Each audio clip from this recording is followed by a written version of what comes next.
করা যাবে না। দান সাদাকা করার সময় মানুষ আমাকে সমাজসেবক বলবে, বিশিষ্ট দানবীর বলবে, এটার জন্য নিয়ত করা যাবে না।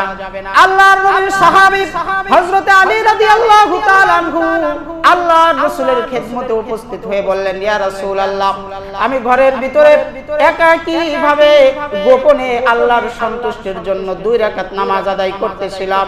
এমন সময় আমার একজন সঙ্গী ভাই, একজন সাহাবী, সে এসে গেল, আমাকে দেখে ফেললো নামাজের অবস্থায়, আমি নামাজরত অবস্থায় আছি। আমার বড় ভয় হচ্ছে আমার কি এটা রিয়া হয়ে গেল কিনা, মানুষ তো দেখে ফেলেছে। আল্লাহর নবী, বিশ্ব নবী রাহমাতুল লিল আলামিন জনাবে মুহাম্মদুর রাসূলুল্লাহ সাল্লাল্লাহু আলাইহি ওয়াসাল্লাম বলেন, তোমার 2টা সওয়াব হবে। কয়টা সওয়াব? 2টা সওয়াব হবে। তুমি গোপনে আল্লাহর সন্তুষ্টির জন্য ইবাদত করতেছিলা, এমন সময় তোমার একজন সাহাবী ভাই তোমাকে এসে দেখেছে, তোমাকে ভালো অবস্থায় দেখার কারণে, ইবাদতরত অবস্থায় দেখার কারণে এটা একটা সওয়াব। আর তুমি গোপনে আল্লাহর ইবাদত করতেছিলা, এটাও তোমার জন্য ডবল সওয়াব লিখে দেওয়া হয়েছে। সুবহানাল্লাহ, আল্লাহু আকবার। কিয়ামতের ময়দানে আল্লাহ রাব্বুল আলামিন একজন ব্যক্তিকে ডাকবেন, যে ব্যক্তি সারাটা জীবন ইবাদত করেছে, ইবাদত করতে করতে তার কপালে নামাজের দাগ হয়ে গিয়েছে, হজ করতে করতে সমস্ত সম্পদ খরচ করে ফেলেছে, দান করতে করতে দানবীর খ্যাতি অর্জন করে ফেলেছে, সমাজসেবক, বিশিষ্ট সমাজসেবক হয়ে গিয়েছে।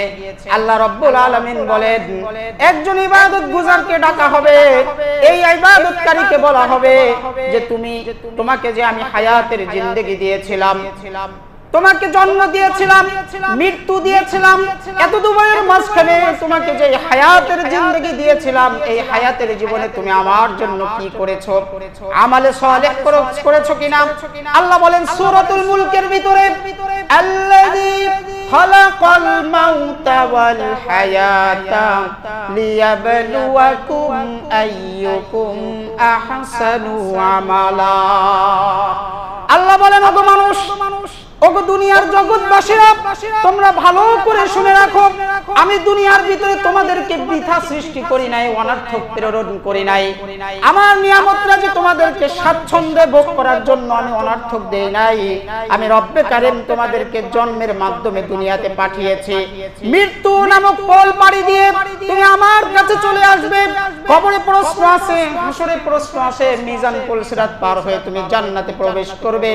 আমল নামা যদি মন্দ হয় তোমার জন্য রয়েছে জাহান্নাম। দুনিয়ার ভিতর থেকে তুমি কোন আমল নিয়ে এসেছো আমার জন্য? এই ইবাদত গুজার ব্যক্তি সে বলবে, রব্বে কারীম, আমি সারাটি জীবন তোমার জন্য ইবাদত করেছি, আমি ইবাদত করে কাটিয়ে দিয়েছি। আল্লাহ বলবেন যে না না না, তুমি ইবাদত করো নাই, তুমি যে ইবাদত করেছিলা তোমার মনের ভিতরে এই ইচ্ছা ছিল, এই নিয়ত ছিল, মানুষ আমাকে বড় আল্লাহর ওলি বলবে। নাউজুবিল্লাহ। মানুষ আমাকে আল্লাহর ওলি বলবে, মানুষ আমাকে ইবাদত গুজার বলবে, মানুষ তোমাকে ভালো বলে খ্যাত করবে, এই জন্য তুমি ইবাদত করেছিলা। আল্লাহ রাব্বুল আলামিন ওই লোকটাকে হাসরের ময়দানে বলবেন, সেটা তো বলা হয়ে গিয়েছে, যেই জন্য তুমি ইবাদত করেছিলা সেটা দুনিয়ার ভিতরে তুমি সেই অর্জন করে ফেলেছো, এই জন্য সেটা সেই প্রতিদান দুনিয়ার ভিতরে হয়ে যাওয়ার কারণে আমার কাছে তোমার কোনো প্রতিদান নাই। নাউজুবিল্লাহ।